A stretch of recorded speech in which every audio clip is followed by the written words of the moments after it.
माझा first paper होता। नमस्कार मित्रमैत्रिणींनो, मी ऋतिका, तुमचं माझ्या मिनी व्लॉगमध्ये मनापासून स्वागत आहे।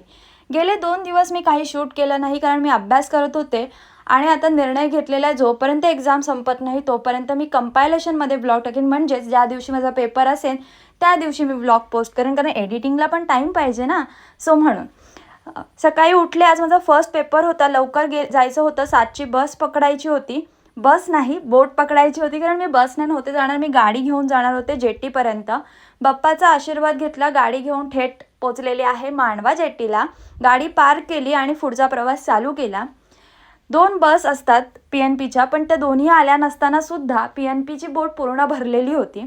मला फर्स्ट बोटमध्ये जागा मिळाली, पण माझ्या फ्रेंड्स लोकांना नाही मिळाली, तरी सेकंड बोटने आले।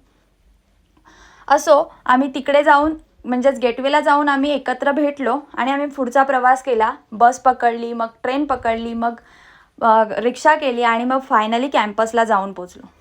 प्रवास थोडा मोठा आहे, हेक्टिक आहे, 4 दिवस करायचा आहे, हे सर्व डोक्यात आहे, पण बॉडीमध्ये ती इच्छा आहे की घरूनच पेपर देईन, कुठे जाऊन कोणाकडे जाऊन राहायचं नाही आहे। असं ऑप्शन भरपूर आहेत राहायला, सर्व बोलतायत पण राहा, पण बघूया किती वर्कआउट होते हे। आणि माझे फ्रेंड्स लोकंसुद्धा आहेत, सो असं मोटिवेशन आहे मनामध्ये।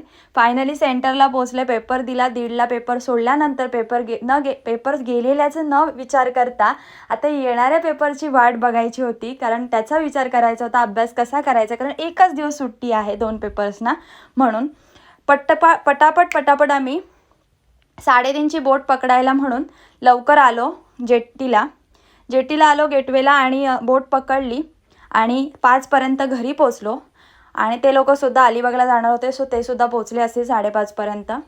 आता आमच्या डोक्यात उद्याच्या म्हणजेच परवाच्या पेपरची चिंता आहे, सो बघूया कसं जाते। तोपर्यंत bye bye, thanks for watching, भेटूया उद्या।